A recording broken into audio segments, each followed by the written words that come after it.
Mic number 1 میں اگر کوئی نان مسلم بھائی ہو تو سوال کر سکتے ہیں. جی ہاں بھائی. Very good evening, Mr. Dr. Jakir. I am Venugopal Shastri from Nanded, Maharashtra. I am first of all very much thankful to our Honorable MLA from Patri, Mr. Honorable Baba Janiji, who has brought me on this stage and given me smart blessings from a great man where world loves you a lot. First of all, I would like to request all those people who have accepted Islam right now, and I request those people to run in a smooth way, accepting the line path of Allah, and in future they should have a plan ki what difference they are facing when they were Hindu and when they were Muslim. But whatever distinct qualities they are experiencing, those things should be cultivated in the people so that the changes in society will take place. That is what I feel. My question is that our economy is growing very fast, where every individual of Indian is building up in a huge way, making their pockets with full of money, and it is born that because of huge amount in the pocket they are going to lose their culture, and that's the reason why all Western culture is accepting in India and it is penetrating into micro areas.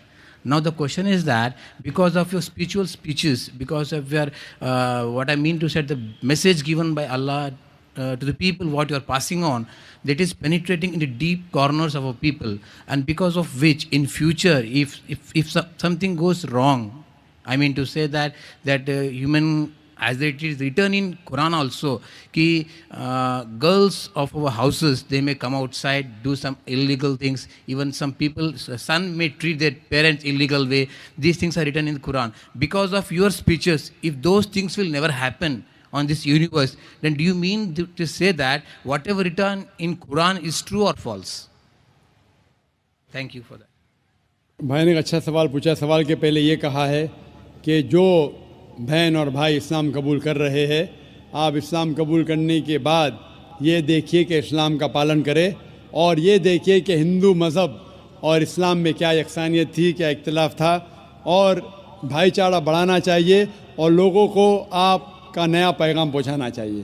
بھائی نے سوال کیا کہ یہ western culture ہمارے گھر میں آ رہا ہے، ہندوستان میں آ رہا ہے اور یہ پرکولیٹ کر رہا ہے، اور جس طریقے سے قرآن میں لکھا ہے وہ ذکر کر رہے حدیث کے بارے میں، کئی صحیح حدیث ہے اور کچھ بات قرآن میں بھی لکھی ہے کہ قیامت کے دن جو حشر ہوگا، نفسا نفسی کا حشر ہوگا، اور یہ لکھا ہے کس طریقے سے عورت برتاؤ کریں گے، کس طریقے سے انسان بھٹکیں گے. وہ یہ کہہ رہا ہے کہ آپ کے پیغام کی وجہ سے یہ چیز جو قرآن اور حدیث میں لکھی ہے یہ اس چیز کو روک رہی ہے، تو کیا یہ ہوگا کہ نہیں ہوگا؟ اور جو کچھ قرآن میں لکھا ہے مستقبل کے بارے میں، کیا یہ عمل میں آئے گا کہ نہیں؟ بھائی صاحب، میں تو کوشش کر رہا ہوں، میں چھوٹا انسان ہوں، میں کوئی عالم نہیں ہوں، نہ اپنے آپ کو مولانا کہتا ہوں، میں تو ایک طالب علم ہوں. جس طریقے سے اللہ کے رسول نے کہا بلغوا انی ولو آیا، تو میں کوشش کر رہا ہوں اللہ کے رسول کے پیغام اور اسلام کے پیغام کو پھیلاؤں. جو بھی تھوڑا بہت جانتا ہوں میں اس کو پھیلا رہا ہوں، اور یہ ویسٹرن ٹیکنالوجی کا استعمال کر رہا ہوں. جو ٹیکنالوجی جو ہے میڈیا، جس کے بارے میں کل ذکر کروں گا، نقصانات بھی فائدے بھی ہے. ہمیں نقصانات کو فائدے میں بدلنا چاہیے. کل اس کا ٹاپک ہے media in Islam war of peace, media اور اسلام جنگ امن. تو میں کوشش کرتا ہوں کہ جس میڈیا کے ذریعے اکثر حرام کام ہو رہا ہے اس کو حلال میں تبدیل کروں. یہ ناچیز کی کوشش ہے، الحمدللہ تھوڑی بہت کوشش ہے. اس سے آپ دیکھتے کہ کروڑوں لوگ دیکھ رہے ہیں، اللہ تعالیٰ ان کو ہدایت دے رہا ہے. لیکن جو کچھ قرآن میں لکھا ہے، جو کچھ حدیث میں لکھا ہے، صحیح حدیث میں، وہ 100% انشاءاللہ ضرور ہوگا. انشاءاللہ کتنی بھی ہم کوشش کریں.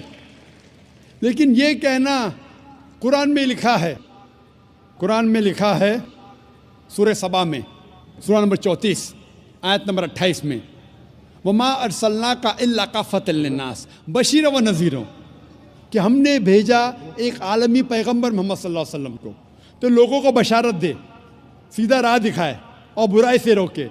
اکثر لوگ اسے نہیں مانتے. قرآن میں لکھا ہے اکثر لوگ محمد صلی اللہ علیہ وسلم کو نہیں مانتے. میں کتنا بھی دعویٰ کروں